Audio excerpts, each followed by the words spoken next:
I'm sitting here on the hard plastic chair in the emergency room hallway, my body aching like hundreds of needles piercing my skin. The wounds on me, a few deep cuts, bruises everywhere, are nothing compared to the pain tearing my heart apart. I'm Maddox Carter, 35 years old, a steelworker in Houston, Texas. Normally, I'm used to grueling days under the scorching sun, hands and feet calloused from iron and steel. But today, everything is different. I feel like a soulless corpse, sitting here waiting, praying, trying not to collapse. In the hospital, behind those frosted glass doors, my two children are fighting for their lives. Aaron, my 6-year-old boy with his messy curls and a gap-toothed grin from losing his front teeth. And Eva, my 4-year-old girl, with her big round eyes and a chirping voice like a singing bird. Just a few hours ago, everything was perfect, so much so that I thought I was living in a dream. Today was Sunday, and we decided to go on a picnic at the lakeside park near Houston. Bonnie, my wife, 32, is a PR director for Montgomery Shipping Lines. A busy job, but she always made time for family. She was beautiful, with flowing golden hair and a warm smile that could melt anyone. We'd been married 7 years, and though life wasn't always easy with Bonnie by my side, it was all worth it. This morning we woke early. I brewed coffee in the small kitchen of our modest suburban home. Bonnie was packing the picnic basket, grilled chicken sandwiches, fresh fruit, and chocolate chip cookies Aaron adored. "Honey, today will be the best day ever," she said, kissing my cheek while Eva clung to my legs, demanding to be picked up. Aaron ran circles around us, holding his little soccer ball, excitedly talking about playing with Dad. We laughed, the sound echoing through the house. At that moment, I thought how beautiful life is. We drove our old truck, a Ford pickup I fixed myself, out of the city. The highway was quiet, cool wind blowing through the open windows. Bonnie sat in the passenger seat, turning on the radio, singing along to her favorite country song. "I love you, Maddox," she whispered, squeezing my hand. Aaron and Eva in the back sang with Mom, giggling every time the truck bounced. We stopped at the park, spreading a picnic blanket under a large oak tree. I grilled meat on the portable stove while Bonnie played tag with the kids. Aaron kicked the ball into my leg, laughing hysterically. Eva picked wildflowers, running to give them to Mom, for the most beautiful mom in the world. In those moments, I felt like the luckiest man alive. After eating, we strolled around the lake. The water was clear blue, reflecting the afternoon sky. Bonnie leaned her head on my shoulder, whispering about the future. "You know, I dream of a bigger house with a yard for the kids to play. And you'll get promoted, I'm sure of it." I smiled, holding her tighter. "With you beside me, I can do anything." The kids ran around, tired but happy. As the sun began to set, we packed up and got in the truck to head home. "Today was so fun, Dad," Aaron cheered from the back. Eva yawned, rubbing her eyes against her brother's shoulder. The drive home was about an hour. I drove slowly, savoring the peace. Bonnie played soft music, stroking Eva's hair as she dozed. Suddenly, from the opposite direction, a large truck swerved toward us. I saw it zigzagging, the driver likely out of control, maybe drunk, tired, or a tire issue. My heart pounded. "Bonnie, hold the kids tight," I shouted, voice breaking with fear. The truck barreled straight at us, horn blaring. I swerved instinctively to avoid it, but it was too late. The horrific crash exploded like a bomb. Metal twisting, glass shattering, tires screeching on the road. Our truck flipped, rolling several times, everything plunging into chaos. I felt my body thrown, head slamming hard, excruciating pain. Bonnie's and the kids' screams rang out, then faded into the grinding metal. When I came to, everything was blurry. My head buzzed, blood dripping from my forehead into my eyes. I lay face down on the hot asphalt, the smell of smoke and gasoline thick. "Bonnie, Aaron, Eva," I whispered, trying to move. My body ached, but I crawled toward the wreckage. The truck lay on its side, glass scattered everywhere. I saw Bonnie a few meters away on a pile of shattered glass, blood pooling on the road. My heart stopped. "Bonnie!" "No." I crawled over, hands trembling, pulling her into my arms. She gasped faintly, blood soaking her clothes, face pale. Her eyes opened slightly, looking at me, but no words came. Love, don't leave me. Please open your eyes. I screamed, tears mixing with blood. I held her tight, feeling her weak breaths fade.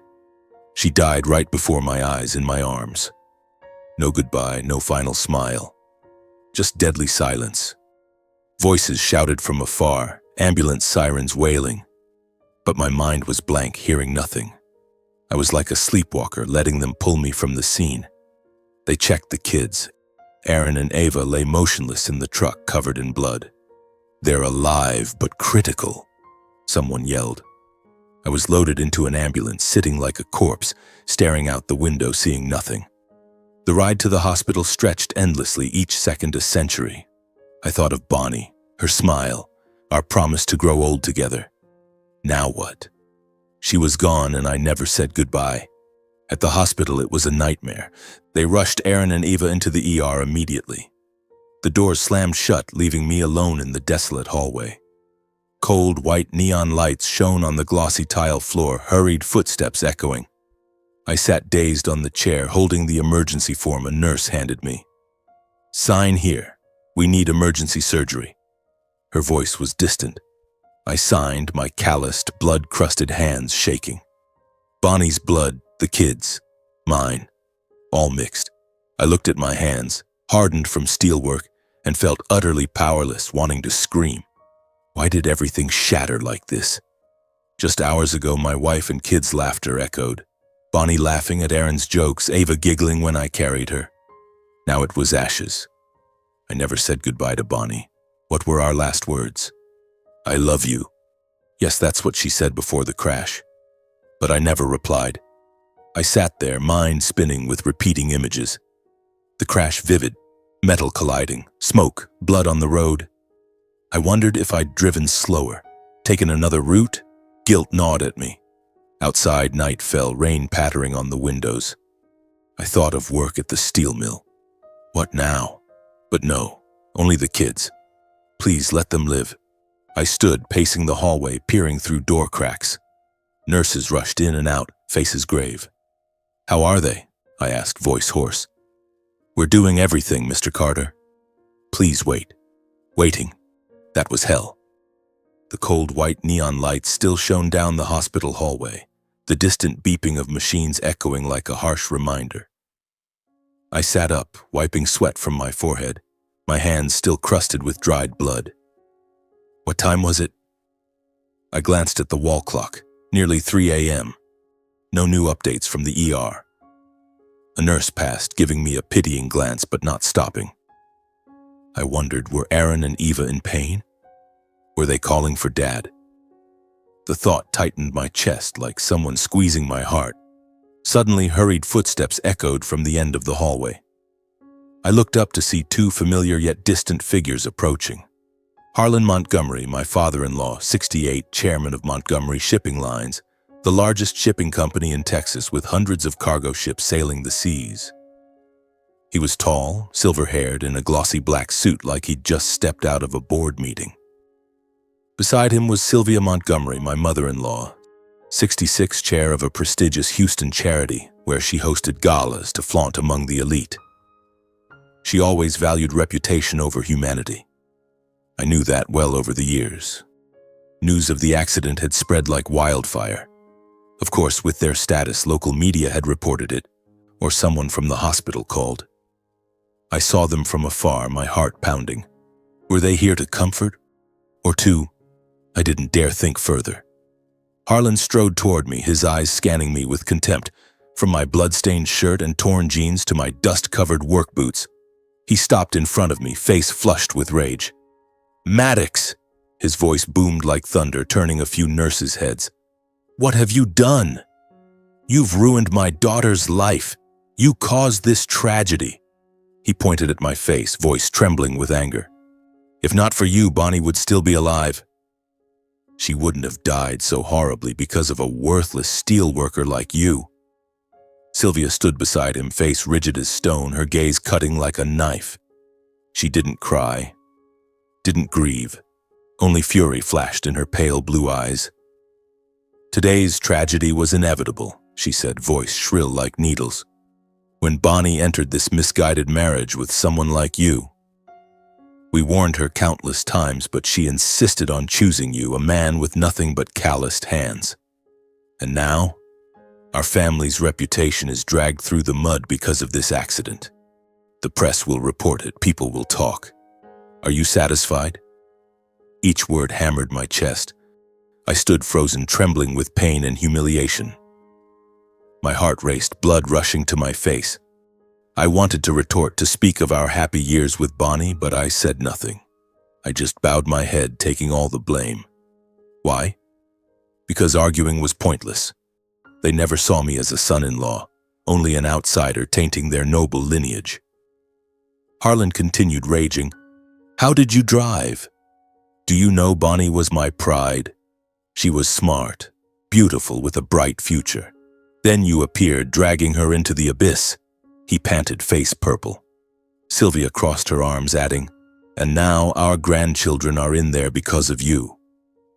Do you think you're fit to be their father? A steelworker living in the house we gifted, now causing this disaster? Her words twisted into my heart. I thought of Aaron and Ava fighting inside, tears silently rolling down my cheeks. But I stayed silent, head bowed lower. Harlan turned and walked away. We'll handle Bonnie's funeral, he told a nearby hospital staff, voice cold as a command. The Montgomery family will take care of everything. And him, he pointed at me. He doesn't need to be there.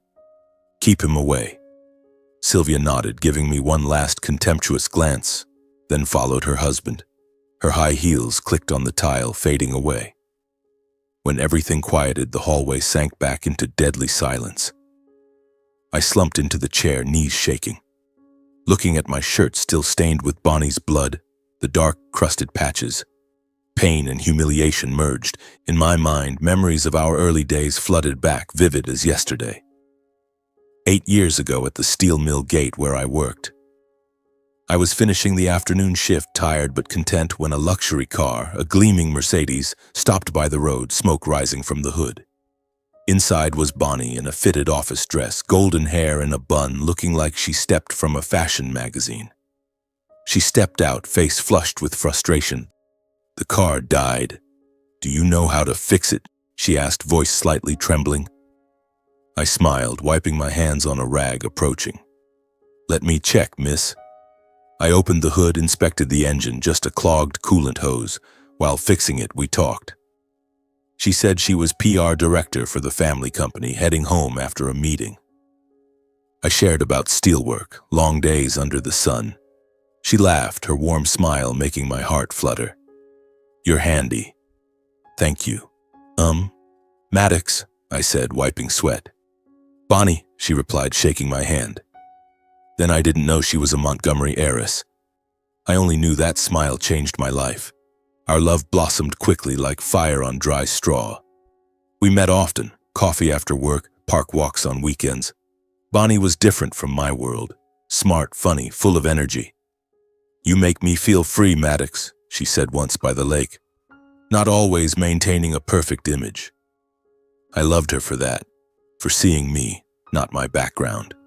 Just 6 months later, I proposed under the oak tree in the park with a simple ring I'd saved for. She cried, hugging me tight. Yes, love.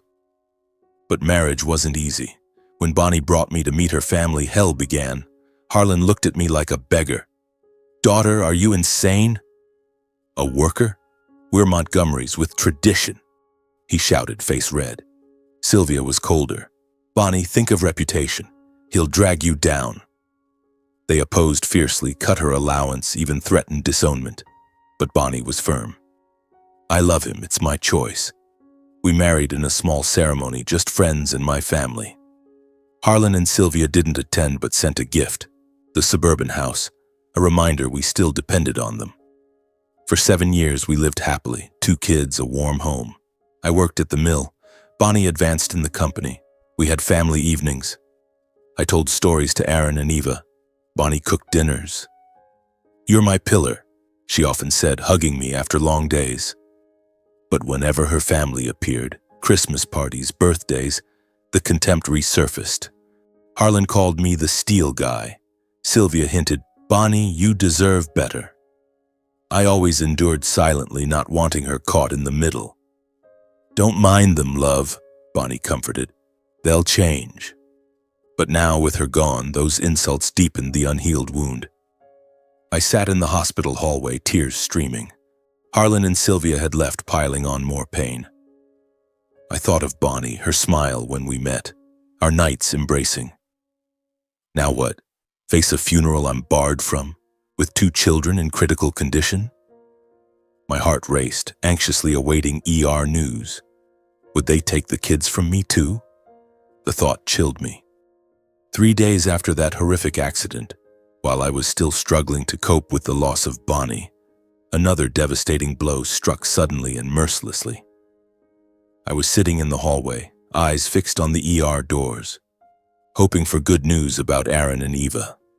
The doctor emerged, his face grave, and called my name in a low voice. "Mr. Carter, about little Aaron. We did everything we could, but the boy didn't make it." Those words hit me like a thunderbolt. My legs buckled instantly, my body collapsing forward. I had to grab the wall to keep from falling. My eyes stared blankly at the death certificate he handed me, the cold black and white letters confirming that my little Aaron was gone forever. My heart stopped, and the world around me blurred through tears. I sat for hours in that freezing hallway, hands trembling as I signed the confirmation of death. Each stroke of the pen felt like a knife stabbing my heart, leaving me gasping in pain. Aaron, the boy with the gap-toothed smile and sparkling eyes, was no more. I recalled our last moments, the laughter on the picnic, his cry of "Dad" while kicking the ball. Now it was just memory, and I had to sign papers to lay him in the earth. The hospital hallway felt colder than ever, the wind whistling through window cracks like a lament for my fate. Little Eva remained in a deep coma, and the doctor said her condition was critical. The girl needs emergency surgery to remove a brain hematoma, followed by long-term treatment with medication and constant monitoring, he explained, voice full of concern. The costs mounted daily, far beyond a steelworker's means. I looked into the doctor's eyes, swallowing hard, and asked, "How much, doctor?" He shook his head, quoting a staggering figure. Thousands of dollars per week, possibly for months. My heart clenched, but I knew I couldn't let Eva go like Aaron. She was my last hope, the remaining piece of our shattered family. I forced myself to stand, though body and spirit were exhausted. I gathered all our savings, small amounts from my workers' pay and Bonnie's bonuses. I sold our only remaining vehicle, the old Ford pickup that had witnessed so many family memories. I posted ads to sell household items, the sofa where we watched movies, the dining table for family meals, even Bonnie's wedding ring I cherished like treasure. Each sold item tore a piece of my soul, but I had no choice. I borrowed everywhere, calling mill friends, co-workers, even high-interest loans with brutal rates, just to cling to slim hope for Eva. Each call, each negotiation made my heart race, anxiously awaiting help. Hospital bills piled up like an endless nightmare. Bonnie's company insurance covered only a fraction. The rest fell on me. Every time a nurse brought a new bill, I sat trembling, signing. My heart twisted in helplessness, like signing my own death sentence. "Mr. Carter, this week's bill is $5,000, she said, voice apologetic. I stared at the number, thinking of Eva lying motionless with IVs everywhere, and signed with tears rolling. How could I pay it all? But I couldn't stop. Eva needed me, and I'd do anything to save her. In utter desperation, with money gone and bills mounting, I turned to the Montgomery mansion for help from my in-laws. It was my last resort, no way out. I took the bus to Houston's upscale suburbs, where their villa sat amid vast gardens and towering iron gates. My heart pounded as I rang the bell, anxiously waiting. The maid opened, eyeing me suspiciously, but eventually led me to the grand living room where Harlan and Sylvia sat. I stood there, clothes disheveled, voice shaking as I explained Eva's condition and the massive costs. "Please help me. Eva is your granddaughter. She needs surgery urgently." Harlan listened, then gave a contemptuous smirk, face unchanged. "Aaron's death was your fault, Maddox," he said, voice cold as stone. The Montgomery family has no place for a lowly worker who only tarnishes our name. You bear full responsibility alone. We can't help." His words punched my face, making me stagger. Sylvia stood beside him, arms crossed, eyes full of disdain. "Bonnie is dead, Maddox," she said, voice shrill and merciless. "You're no longer family. Your place is in the stables, not begging at our villa door like a beggar."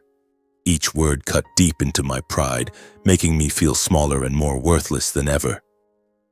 I stood frozen, tears rolling, but begged no more. I turned and left, steps heavy on the path to the gate, heart torn apart. On the way back to the hospital, memories of Aaron and Eva flooded, intensifying the pain. I recalled Aaron running in the yard, Eva hugging my neck for stories. Now Aaron was gone, Eva fighting alone. Would she wake? What if I ran out of money? Anxiety and fear enveloped me, each breath labored. Back at the hospital, I sat by Eva's glass window, whispering, "Baby Dad won't give up." But deep down, I knew losses were piling up, and I faced them alone. The next morning, as the sun barely peeked through the gray clouds, I received a call from the real estate office. The voice on the other end was cold and professional. "Mr. Carter, we regret to inform you that ownership of your house has been revoked by the Montgomery family. They are the legal owners, and this decision takes effect immediately." My heart stopped in that moment. That house, the wedding gift from Bonnie's parents, was where we built our home, where Aaron and Eva were born, filled with laughter and memories. Now it was taken abruptly, like a final punch to my mounting pain. I rushed to the bus, heart pounding with anxiety, unsure what I'd face. Would they really do this? Was there any humanity left in them? The thought made me tremble the whole way. When I arrived, the sight froze me. Harlan and Sylvia's luxury cars were parked right in front, gleaming under the weak sunlight. My and the kids' belongings were strewn chaotically across the yard, dirty clothes mixed up, Aaron and Eva's toys scattered, even our wedding photos tossed into puddles from last night's rain. The water soaked the pictures, blurring our happy smiles as if erasing the memories. My heart wrenched, a surge of physical and emotional pain. How could they do this? This was our home, where my children grew up. On the porch steps, Harlan and Sylvia stood watching me with stone-cold faces, no expression. Harlan crossed his arms, eyes full of contempt. Sylvia smirked faintly as I bent down, trembling, picking up items one by one. To them, I was just a scandal bringer, a lowly worker who soiled their noble family's honor. "You're late, Maddox," Harlan said, voice calm like discussing business. "This is no longer your house. We're reclaiming it to avoid further trouble," Sylvia interjected, voice shrill and mocking. "You should be grateful we let you stay this long. Now leave. Don't dirty the place more." I said nothing, silently gathering what remained, stuffing it into the old bag I brought. Each movement was heavy, like carrying the world on my shoulders. Harlan and Sylvia stood there, watching like it was a cheap comedy, their faint smiles deepening my humiliation. I turned and walked away in the light rain, steps heavy on the now strange familiar road. Rain fell harder, soaking my clothes, but I didn't care. In my mind, memories of the house flooded. Mornings with Bonnie brewing coffee, Aaron running around, Eva giggling. Now all gone, and I had no place to return. My heart raced with fear. How would I live now? Eva was still in the hospital, costs piling up, and I had no roof over my head. I returned to the hospital parking lot, finding a hidden corner to shelter for the night. It was a dark spot under the emergency stairs rarely passed. I spread the old bag as a mat, curling up under the dim neon light, listening to cars coming and going. From then on, my life fell into a hellish loop. By day, I worked at the Houston steel mill, where the roar of machines and furnace heat left my body drained. I pushed iron carts, welded metal, hands and feet more calloused from nonstop work. Each 12-hour shift, but I didn't complain. I needed money for Eva. At night, I took cleaning jobs in an office building a few blocks from the hospital. I mopped floors, emptied trash, scrubbed toilets under cold fluorescent lights, the chemical smell making my head spin. Every dollar earned went to Eva's medical bills. I dared not spend on myself, ate cheap cheese sandwiches from convenience stores, drank tap water instead of meals, sometimes dozing off on hospital waiting chairs from exhaustion. My body grew depleted, skin sallow, eyes shadowed from lack of sleep. Each time I looked through the glass at Ava lying motionless amid IVs and beeping machines, my heart clenched. She looked so small and fragile, like a breeze could take her. "Wake up, baby," I whispered, hand pressed to the glass, tears rolling. Did she hear? Would surgery succeed? Anxious waiting for doctor updates made each day a century. Many nights, curled in the parking lot corner, I held my phone, fingers trembling over my parents' number. I wanted to call, hear Dad's stern but warm voice, Mom's gentle comfort, to feel someone still cared. "Dad, Mom, I'm breaking," I thought, tears welling. But I put the phone down, screen dark. I feared worrying them, feared them knowing their son had nothing. No wife, no son, no home, just a comatose daughter and mounting debt. My parents were elderly, living simply on Houston's outskirts. I didn't want to burden them. The thought deepened my isolation, lying awake till dawn, listening to rain pattering on the overhang. I realized in this vast city of skyscrapers and rushing crowds, I was alone, physically drained, spiritually isolated, faith in life shattered. I wandered night streets after shifts, seeing people laughing in diners, wondering why fate was so cruel. Memories of Bonnie and Aaron haunted like ghosts, waking me with silent screams. Would Eva wake? Could I hold on? Anxiety and despair intertwined, each day a battle. I thought of giving up, but Eva's image pulled me back. I had to continue even as a shadow. Those days passed in an endless cycle of exhaustion and pain. By day I struggled at the steel mill where the deafening machinery and furnace heat burned my body like fire. I pushed heavy iron bars, welded metal with trembling hands, each movement reminding me of the depletion seeping into my bones. At night, after the office cleaning shift, I returned to the hidden corner of the hospital parking lot, spreading the old bag as a mat and trying to catch sleep amid passing cars. Sleep came fitfully, filled with dreams of the accident, Bonnie's screams, and Aaron playing in our old yard. One night, like any other, light rain made the air colder. I curled under the makeshift shelter, body aching from the long day, finally dozing off. The rain pattered on the tin roof like a sad melody, pulling me into shallow sleep. Suddenly, I sensed light footsteps approaching. At first, I thought it was an illusion or someone passing the lot. But the steps stopped beside me, and a warm, familiar voice called, "Maddox. Maddox, son." The voice jolted me like electricity, awakening my weary senses. My heart pounded with excitement and fear. Who found me in this hideout? I jolted awake, sitting up abruptly, and in the dim neon light of the lot, I saw a tall figure before me. It was Wilson Carter, my father, with his familiar stern face but eyes full of worry and compassion. At 65, he still stood sturdy from a life of experience, silver hair neatly combed, wearing the old jacket I remembered from childhood.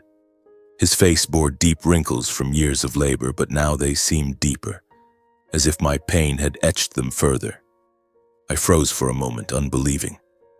My father, the man I respected but feared disappointing, stood here in the hospital parking lot at midnight. "Dad, why are you here?" I whispered, voice breaking with emotion and surprise. My heart raced, anxiously awaiting his answer, unsure if he came to scold or help. Dad didn't reply immediately. He stepped closer, eyes scanning my makeshift shelter. The old bag, scattered items, my gaunt body. He stopped at the ICU window where Eva lay motionless amid IVs and beeping machines. His face darkened, seeing his tiny granddaughter, eyes glistening. "Eva, poor girl," he whispered, voice low with sorrow. Then he turned to me, voice low but heavy with reproach. "Son, why hide from your parents? Why let us hear this from others? Do you think we don't care?" His words stabbed my heart. I bowed my head, tears rolling. I'd hidden to spare them worry, but the truth exposed now shamed me. Dad sat beside me on the cold concrete, voice hoarse with emotion. "This afternoon, Sylvia Montgomery called," he said, bitterness in her name. "With venom, she said I failed to raise you. That my son killed her daughter and left her granddaughter dying. She insulted you terribly. Useless, low-class, shameless for begging after what you caused. My heart clenched, eyes blurring with shame and pain. The insults weren't new, but hearing them from Dad made them heavier. He continued, I was stunned, son. Not by the insults.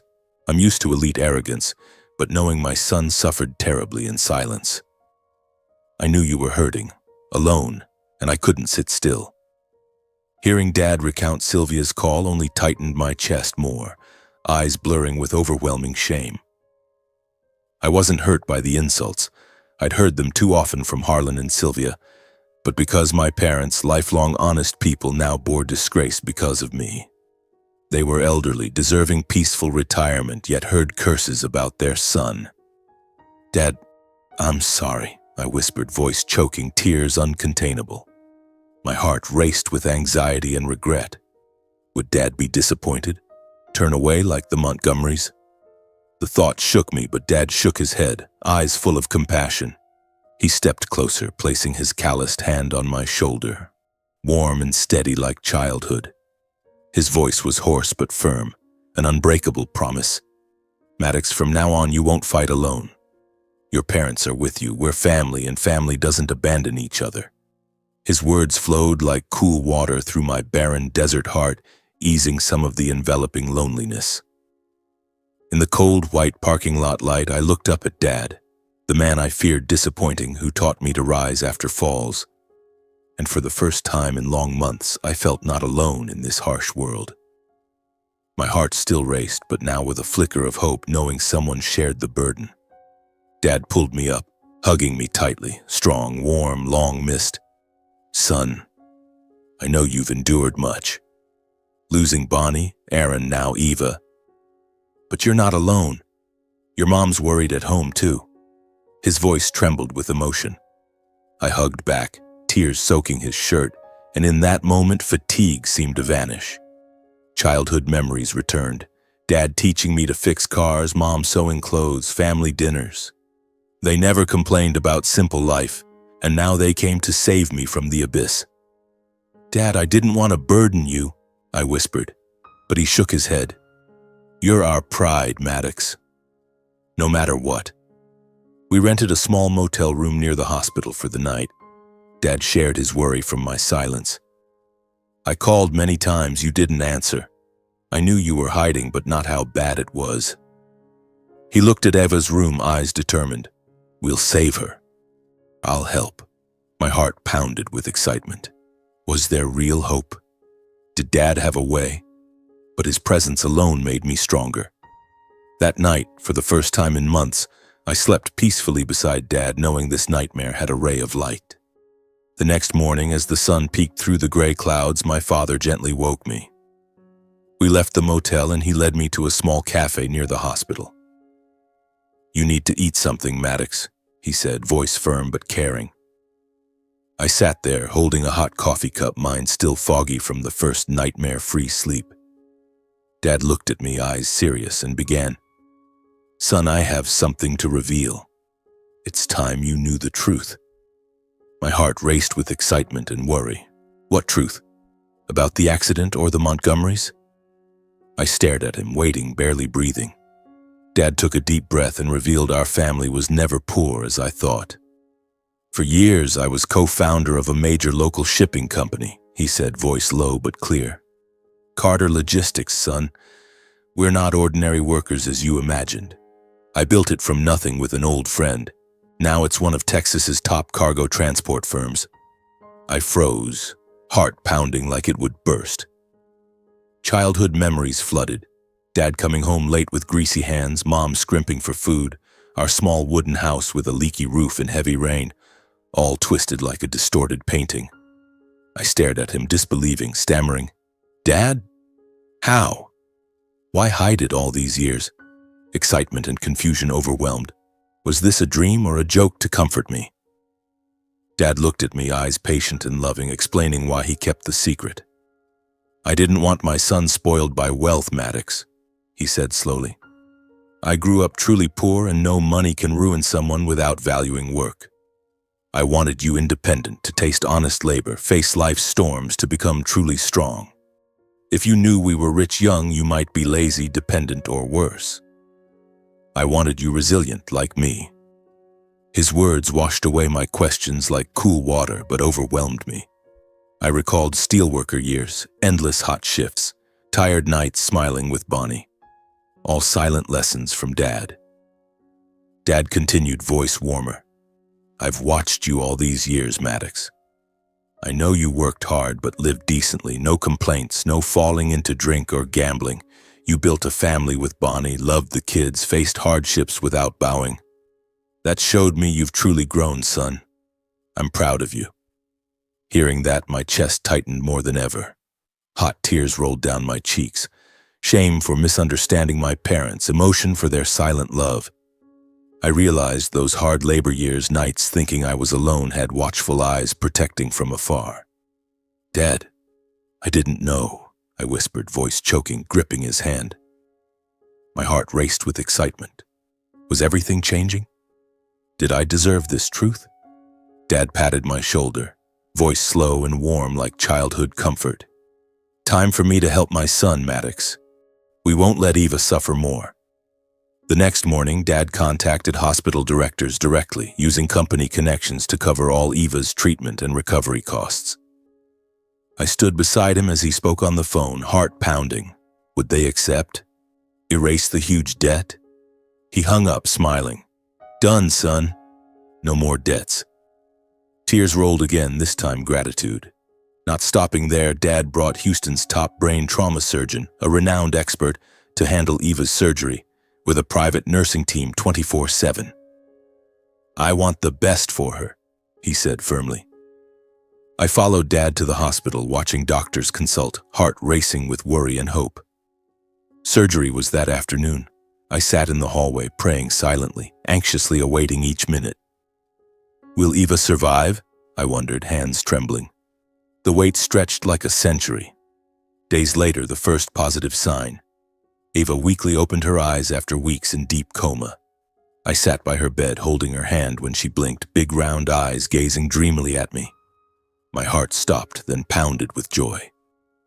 Eva, baby, I whispered, collapsing beside her bed, tears uncontainable, grasping her tiny, trembling hand. She weakly squeezed back, and in that moment I felt reborn after endless dark days. Gratitude and regret filled me. I thanked Dad silently, not just for saving my daughter, but me from despair. Thank you, Dad, I said later, voice trembling. He patted my shoulder. We're family, Maddox. Memories of those days remain vivid. I recall childhood, Dad teaching me car repairs in the garage. Afternoons he came home late but played ball with me. Now I understood the poverty was a deliberate lesson. Mom, with simple meals, taught appreciating little things. All silent love. Eva gradually recovered, starting to talk, weakly laughing, and each hospital visit my heart raced with new hope. A few weeks after Eva began recovering, I received a call from my father. His voice over the phone was still deep and warm but resolute. Maddox, come to your parents' private home on the outskirts of Houston. I have something to discuss with you. I was surprised, as for years I only knew the small wooden house where we grew up, never hearing of any private home. My heart pounded with excitement. What about the company or Eva? I took a taxi immediately, leaving the hospital where Eva was in physical therapy, heading to the address Dad sent. It was my first time there. A grand, classic, quiet villa nestled among lush oak trees. From afar, it appeared like a fairy tale painting with moss-covered stone walls, red-tiled roof, and a vast garden. I wondered, why hide such a place? Was this another part of the truth Dad revealed? As the taxi stopped at the gate, I watched the massive iron gate open slowly, my heart pounding. I felt out of place, bewildered, somewhat embarrassed, still unbelieving this was my parents' home. Stepping out, I walked the winding stone path, flanked by ancient oaks spreading wide canopies, leaves rustling in the breeze. The scent of damp earth and wildflowers reminded me of childhood, but everything here was too luxurious compared to my simple memories. My heart raced with excitement. Was Mom here? What did Dad want to say? Did I deserve all this after years of misunderstanding? In the foyer, my mother, Ellen Carter, 60, greeted me with a gentle smile. She was slender, with a kind face etched with laugh lines from years with grandchildren, but her eyes showed worry seeing me gaunt and haggard after months of exhaustion. She said little, just hugged me warmly. The embrace carried her familiar faint perfume from childhood, choking me with emotion. After so long, I felt like a child finding a lost home, where pain seemed to melt in Mom's arms. Mom, sorry for not calling, I whispered, tears welling. She shook her head, stroking my hair. You're home, that's enough, Maddox. I worried so much. My heart raced. Was she aware of everything? Was this true family reunion? Mom led me upstairs to Dad's large study. The room was filled with books and files, serious with a big wooden desk and wall paintings of seas and ships. Around were thick folders stamped with Montgomery Shipping Line's logo, the emblem Harlan and Sylvia once boasted. Dad sat there, eyes sharp but warm, handing me a file, voice slow. Son, during past business with Montgomery Shipping Lines, I noticed irregularities in their finances. I took the file, heart clenching in surprise. Business partnership, Dad worked with them. Excitement flooded as I flipped through complex numbers and documents. Dad explained he stayed silent then for lack of solid evidence. I didn't want to rush, son. But after your tragedy, losing Bonnie, Aaron, and Harlan and Sylvia's heartless humiliation amid your grief, I decided to investigate thoroughly. My heart tightened more. Emotions mixed painful hospital insult memories and curiosity. What secrets? Dad said he investigated for months using Carter Logistics connections, uncovering serious violations, money laundering through fake contracts, tax evasion via offshore transfers, embezzling charity funds Sylvia proudly managed. He quietly gathered evidence, emails, invoices, records, and bought shares from disgruntled shareholders wanting out. Hearing this, I froze, mouth agape in shock. Those who scorned me, calling me lowly worker, were now exposed as greedy and rotten inside. My heart pounded with excitement. Did Dad have enough to topple them? Was justice real? Dad looked at me, voice firm. I'm not doing this for revenge, son. To protect my son's honor and keep our family name clean. I can't watch liars and cruel people stay atop glory, trampling others unpunished. His words ignited a fire in me, trembling with emotion and anger. With solid evidence, Dad struck first, sending violation files to Texas's two biggest business papers, the Texas Business Journal and Houston Economic Times. Overnight, media exploded with sensational headlines. Scandal at Montgomery Shipping Lines, money laundering and charity embezzlement. Social media erupted with thousands of comments. Company stock plummeted. I sat at the computer tracking news, heart racing. Did Harlan and Sylvia know who was behind it? Were they panicking? Harlan and Sylvia quickly held a press conference to counter, hiring top lawyers, suing media to silence. Just rival rumors, Harlan said into Mike's, face flushed with rage. Sylvia stood beside, trying elegance, but eyes panicked. But efforts fueled the fire. Investors withdrew en masse. Shareholders called frantically. The company in total chaos. Dad watched quietly from his study with a subtle smile. He knew the first blow hit their weakest spot, reputation and greed. A strange fire rose in me, not blind hatred but justice approaching step by step. I recalled hospital days, Harlan yelling before nurses, Sylvia smirking, expelling me from my wife's funeral. Now they tasted the collapse they caused me. But Dad reminded, not revenge, son. Justice. We sat together watching news, heart racing with each phone ring. New developments? Total collapse? Under mounting pressure from shareholders, the media, and the Texas state tax authorities, Montgomery Shipping Lines was forced to hold an emergency shareholders meeting at its headquarters in downtown Houston. News of the meeting spread rapidly in the press, and my father called me early that morning. Son, it's time we attend. I want you by my side. My heart pounded with anticipation. Was this the decisive moment? Would Harlan and Sylvia realize their fate was changing? I put on the simple suit Dad bought me, got into the luxury car he drove, and we headed to the gleaming glass skyscraper, the symbol of power Harlan once boasted about. On the way, memories of Bonnie flooded back. She had worked here, smiling brightly when talking about PR projects. Now this place was about to become an arena for justice. As the meeting began, Harlan Montgomery appeared on the large conference hall stage with Sylvia. They tried to maintain a facade of confidence, Harlan in a glossy black suit, Sylvia in an expensive office dress with a forced smile. "We will clarify all baseless rumors," Harlan declared through the microphone, his voice echoing, trying to reclaim authority. But below, shareholders whispered, their eyes full of doubt and unease.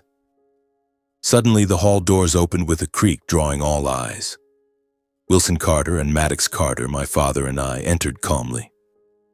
The entire hall froze in silence, then murmurs rose like waves. Harlan looked surprised on stage, his face turning red with anger, eyes flashing fury. Sylvia stood beside him, smirking coldly, her gaze sweeping over me like a sharp blade. My heart pounded harder than ever, excitement mixed with fear. Would they recognize us? Would this meeting end in violence or justice? I walked beside Dad, trying to stay calm, but my hands trembled slightly, recalling past insults. Harlan stared at me, eyes full of contempt and mockery, as if saying this lowly worker had no right in elite territory. "What is he doing here?" he whispered to Sylvia, voice dripping disdain. Sylvia stood aside, flashing a cutting smile, seeing our appearance as cheap farce.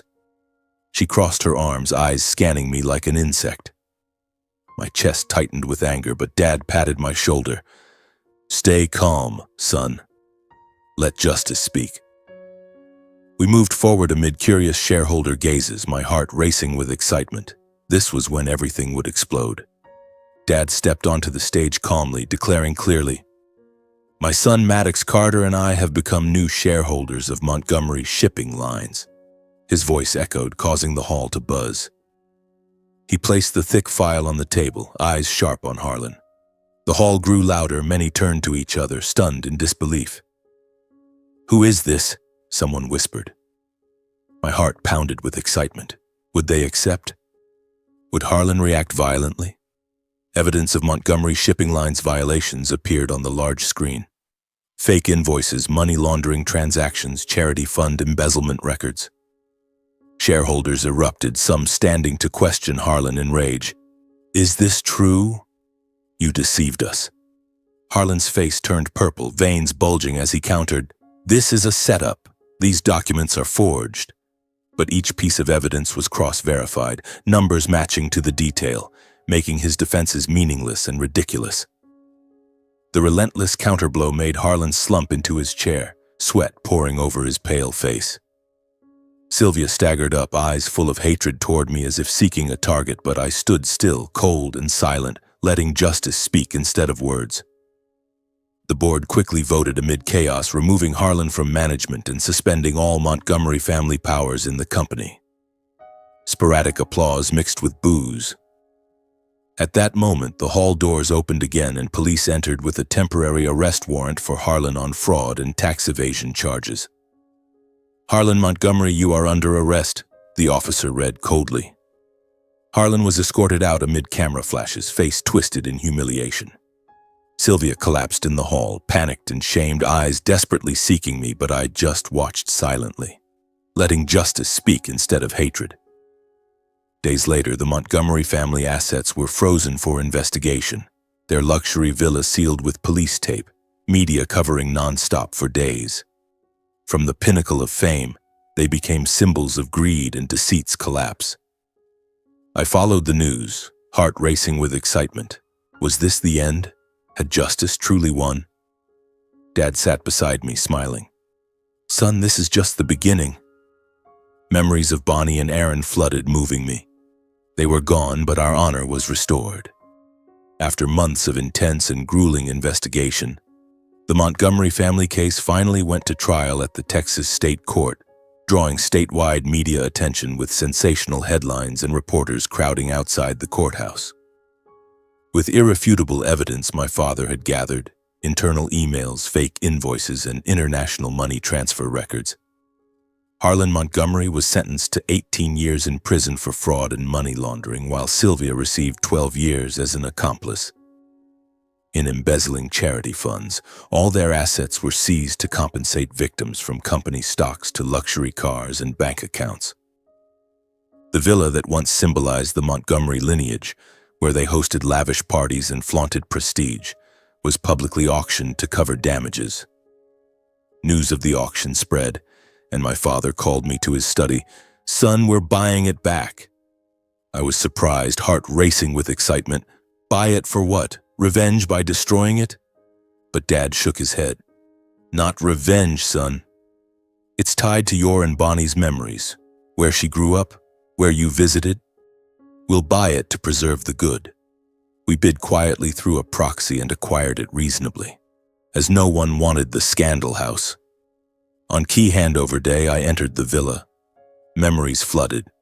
Christmas parties Bonnie dragged me to, her smile under crystal chandeliers. My heart clenched with emotion.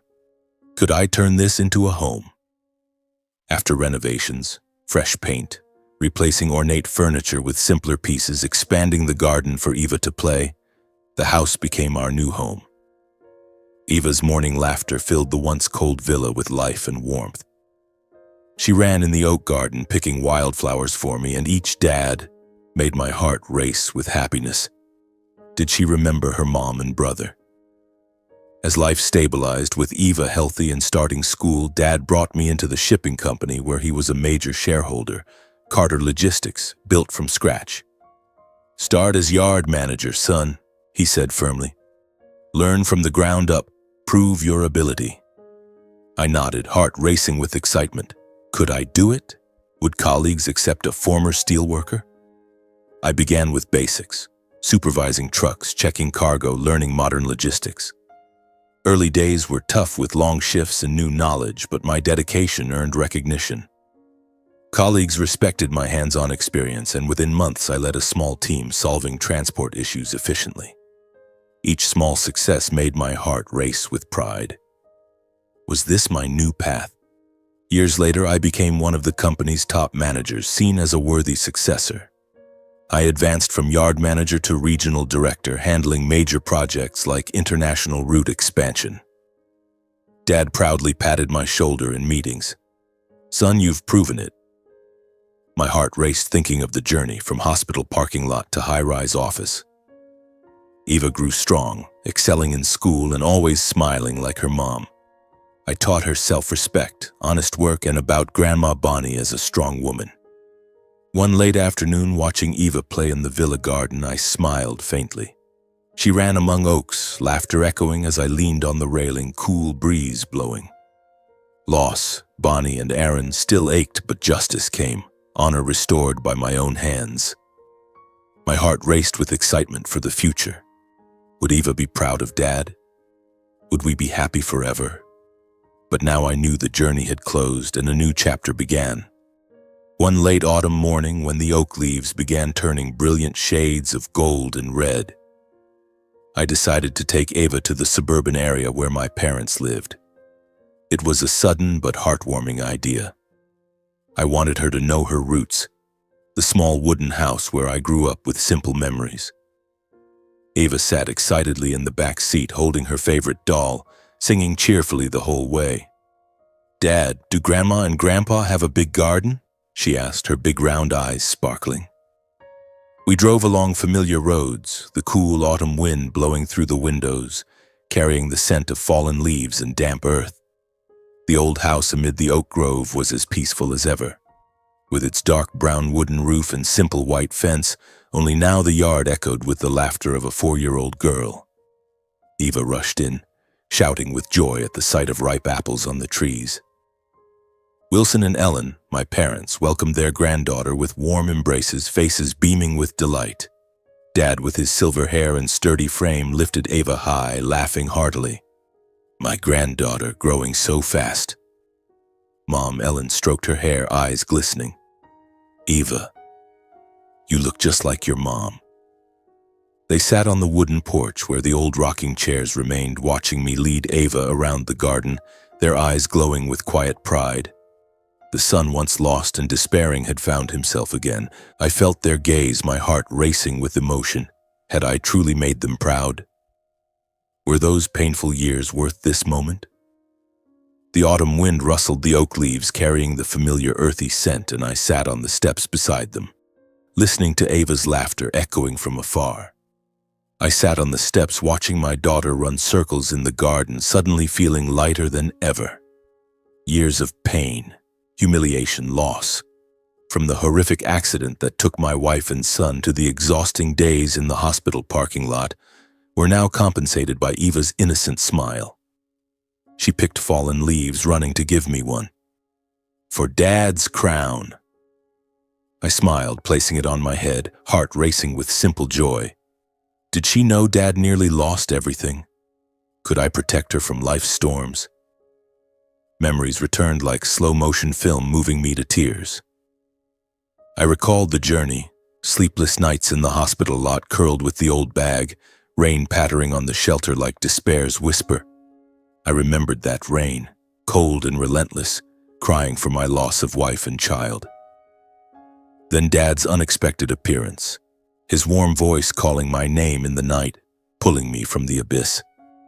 And the day justice spoke in court, Harlan and Sylvia sentenced, faces pale with shame. It all felt like a fading dream, leaving profound lessons on perseverance and dignity.